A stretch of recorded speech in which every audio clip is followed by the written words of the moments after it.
The main objective of the project that we are going to show you today is to be able to spatially and temporally control the brain slice stimulation. And another major point is that using a simple modification in the already complicated electrophysiological setup, we can disseminate this microfluidic device among the various labs that actually use this brain slice stimulation.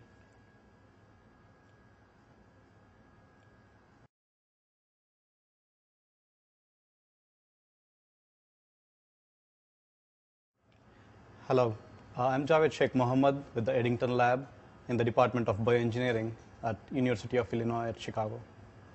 Today I'm going to show you how we are going to apply a simple microfabricated microfluidic device for brain slice stimulation.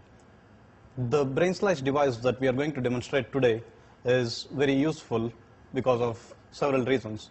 And the main reasons are it's so modular that it can fit into the existing electrophysiological setup without any new further modifications.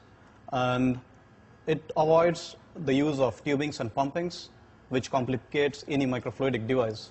And since we are using the passive pumping method, we do not need any tubings or pumps.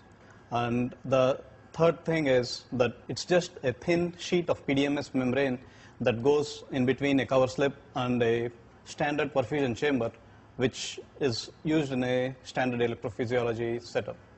The procedure that I'm going to demonstrate today starts with a SU8 master, which is fabricated using standard SU8 lithography process.